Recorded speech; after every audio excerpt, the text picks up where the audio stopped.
Hola queridos amigos de Clave 7. Bienvenidos a mi sección Leyendas y Misterios con Antonio Ceriza.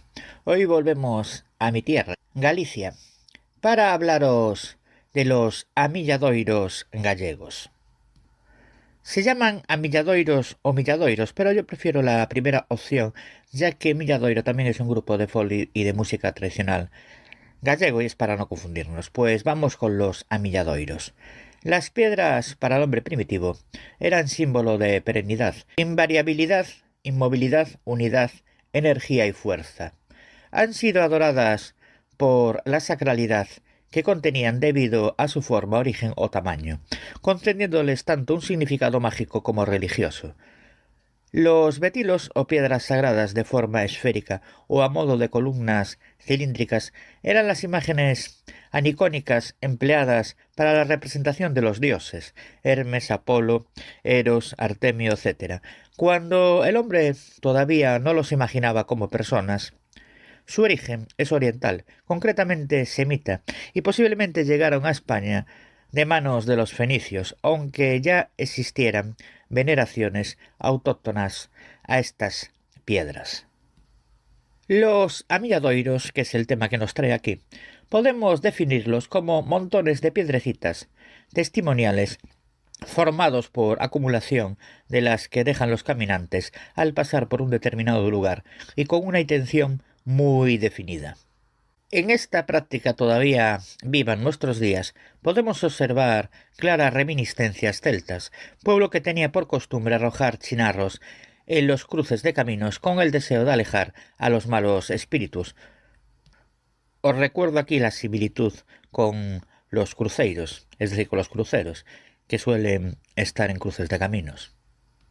Otras culturas siguieron con la misma idea, ya que en la época grecorromana estos montones de piedras se formaban en las encrucijadas en honor a Hermes y a Mercurio, dioses protectores de los viajeros, pastores y caminantes. Al mismo tiempo que les servían de protección, los romanos los utilizaron para señalar los límites en ciudades y propiedades, puntos donde rendían culto al dios Terminus. Y vuelvo aquí a hacer hincapié otra vez en los cruceiros. Fijaros en que los amilladoiros también se utilizaban como señalización de límites, pues lo mismo que también pasa con los cruceiros. Martín de Braga, al escribir sobre la religiosidad indígena en su obra De Correctione Rusticorum, denuncia las prácticas ajenas al cristianismo y hace referencia a los montones de piedras.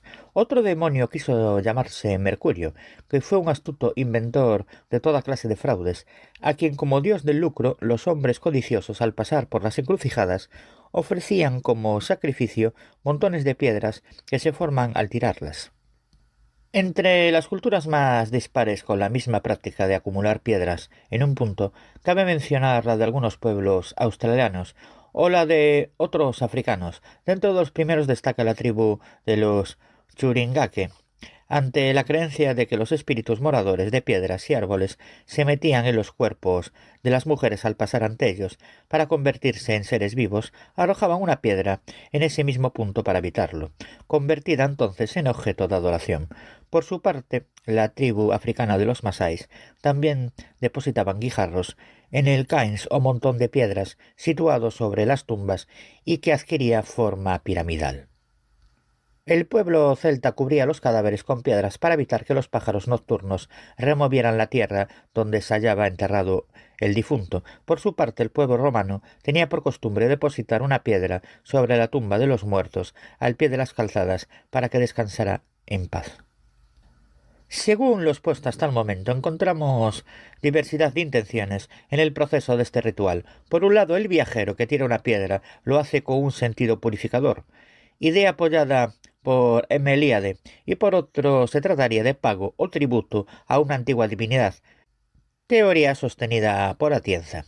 Otros autores, como Cabal, afirman que esta práctica tiene su origen en los antiguos túmulos de piedras empleados para cubrir los cadáveres al pie de los caminos.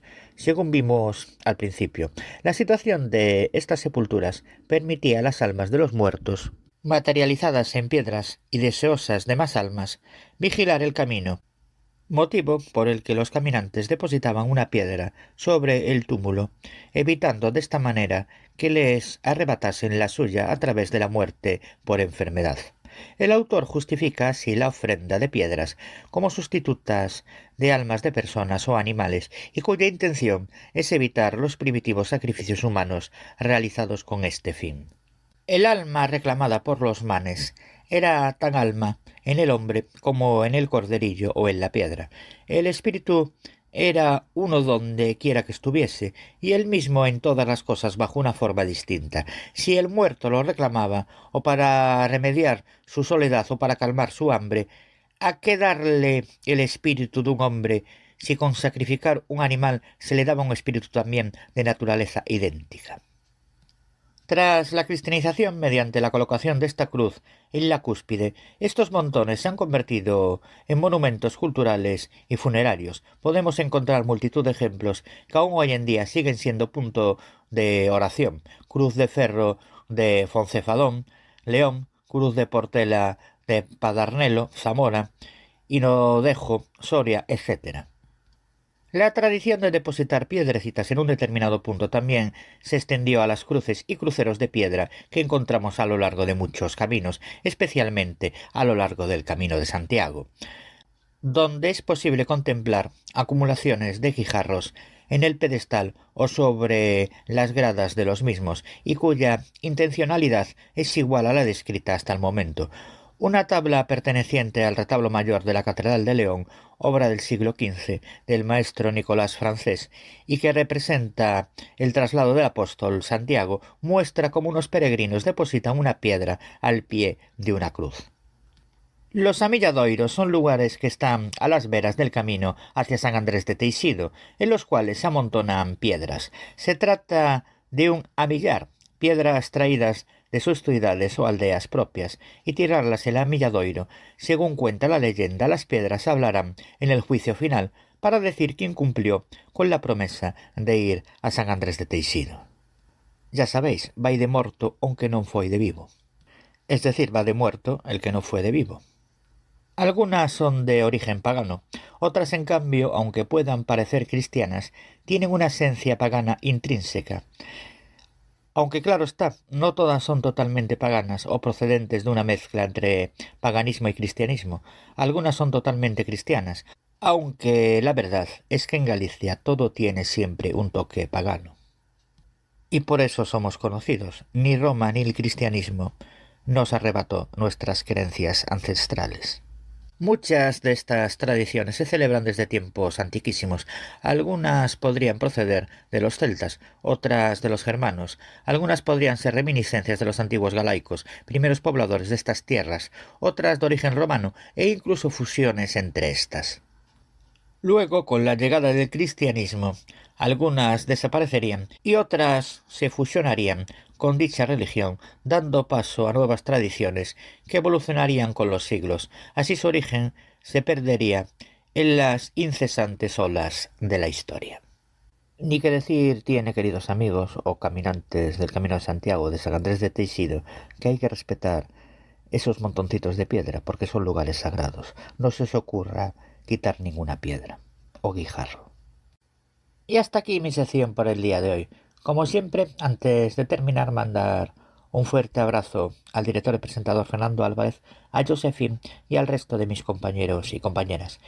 Y como siempre, a mí me podéis encontrar en los siguientes blogs. En el blog misteriosdeantonioceniza.blogspot.com, en el blog leyendasdelmundoceniza.blogspot.com, en el blog leyendasceniza.wordpress.com y en el blog Misterios, Leyendas de Galicia y Asturias.wordpress.com. Como no, también podéis encontrar en dos programas que codirijo, como son Marín y Ceniza, Misterios Podcast Radio, y Misterios de las Noches Gallegas Podcast Radio. También me podéis encontrar en el programa que dirijo y presento y que se llama Ceniza da Morte Podcast. Un fuerte abrazo, queridos amigos de Clave 7, y nosotros nos encontramos en el próximo programa.